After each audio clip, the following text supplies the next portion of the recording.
Сайн байцгаана уу та бүхэнд олон улсын амьдралд болсон үйл явдлыг томилог хүргэе. Оросын албаны улсын ерөнхийлөгч Путин, Америкийн нэгдсэн улсын ерөнхийлөгчийн тусгай элч Стив Виткоф нар бол уулзсан. За энэ удаагийн уулзалт нэлээд бүтээлч хандлагатай болсон боловч яриа хэлцээний үр дүнд нааштай дахиц дэвшил гараагүй болохыг Оросын албаны улсын ерөнхийлөгчийн ахлах зөвлөх Юрий Ушаков лав гараг сэтгүүлчид мэдгдсэн байна. За тэрээр сэтгүүлчид мэдэгдэхдээ энэхүү уулзалт 5 цагийн туршид бол үргэлжилсэн нэлээд ашигтай бүтээлч олон агуулгын хүрээнд болсон боловч Америкийн нэгдсэн улсын эхийн төлөвлөгөөний саналын хүрээг бол тодорхой үг хэллэг гэхээсээ илүү өргөн хүрээнд авч хэлэлцэн. Гэхдээ ямар нэгэн байдлаар инхий яриа хэлцээд хөрхүйц тийм архиц дэвшлийг гаргаагүй гэж мэдгдсэн байна. За Ушаков энэхүү яриа хэлцээтэй холбоотой сэтгүүлчдийн асуусан асуултанд хариулахдаа инх тайван ойртож байна уу гэж асуухад инх тайван тийм ч хол биш гэдэг нь бол одоогийн байдлаар гарцаагүй гэж хэлсэн байна. За мөн одоогийн байдлаар газар нутгийн асуудлаар буулт хийгдээгүй байгаа бөгөөд үүнгүүгээр Кремль энэхүү хямралыг шийдвэрлэх боломжгүй. Гэхдээ Вашингтон болон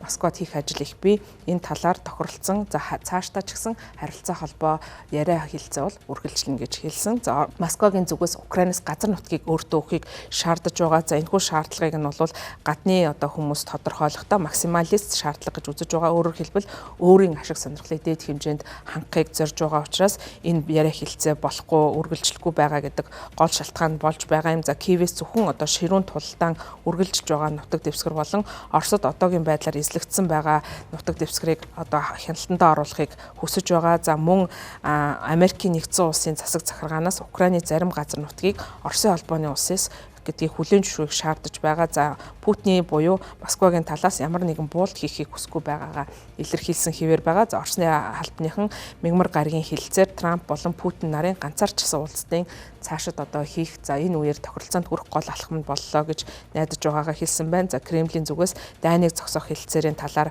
ямар нэгэн ажиллах хүсэл байхгүй ахиц дэвшил дутмаг байх гэх шалтгаанаар Америкийн нэгдсэн улсын ерөнхийлөгч Дональд Трамп 10 дугаар сард Будапешт хотод Оросын албаны улсын ерөнхийлөгч Путинтэй дэд хэмжээний уулзалт хийх байсан боловч энэ шалтгааны улмаас уулзалтаа цуцсан. За Кремльтэй холбоотой хэвлэл мэдээллийн хэрэгслүүд нэгэн бичлэгийг нийтлсэн байгаа. За энэ нь бол Стив Виткоф болон Америкийн нэгдсэн улсын ерөнхийлөгч Дональд Трампыг хүргэн Жерард Кушнер нар Путинтэй уулзахыг хүлээж байхдаа Оросын албаны хүмүүсийн хамт Оросын Москва хотын төвөөр алхаж байгаа бичлэгийг нь гаргасан. За анх орон нутгийн цагаар тухайн уулзалтыг 17 цагт хийхээр төлөвлөж байсан ч гэсэн уулзалт бараг 3 цаг хоцорч эхэлсэн байна. За учир нь гэвэл Оросын албаны улсын ерөнхийлөгч Путин тухайн үед болж байсан хөрөнгө оруулалтын форумд орсон байна. За энэ үеэрээ тэрээр нэгэн бас хүчтэй үг хэлхийг бол хэлсэн. За энэ бол Европод бол дайн эхлүүлэхийг хүсэхгүй байгаа. Гэхдээ хэрвээ Европыг хүсэх юм бол Оросын албаны улс энэ дайнд байлдахад бол одоо ч гэсэн бэлэн гэсэн ийм хатуу үг хэлхийг хэлсэн. За энэ нь бол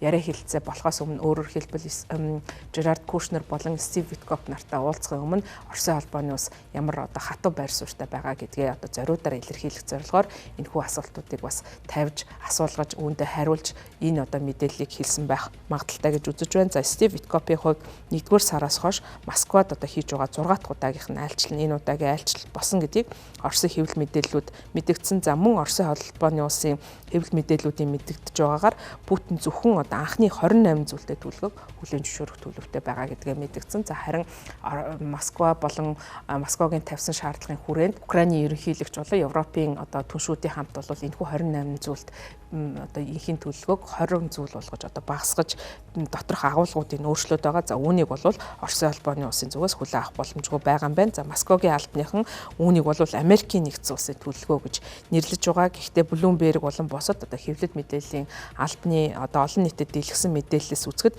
энэхүү төлөвлөгөөг боловсруулахад Кирилл Димитров, Юрий Ушаков нар бол гол үр гүйцэтгэсэн гол эцэст нь болох нь харагдаж байгаа. За эдгээр хоёр хүмүүний хувьд мягмар гарагт Москвад болсон энэхүү ерөнхийлөгч Путин болон Стив Виткоф нарын уулзалтанд мөн оролцсон байна. За яриа хэлцээ дууссаны дараа Ушаков Америкийн 2 элч бол Киевт очихгүй гэж амласан. За Вашингтон руугаа шууд буцна гэсэн амлалт өгсөн гэж мэдгдсэн. За харин хэвлэл мэдээллийн хэрэгслүүдийн мэдээлж байгаагаар Стив Виткоф болон Кушнер нар Вашингтонд гэрлүүгээ буцах замдаа Европын айл нэгэн улсад Украины ерөнхийлөгч Владимир Зеленскийтэй уулзаж магадгүй гэсэн ийм мэдээлэлүүд тархаад байгаамаа.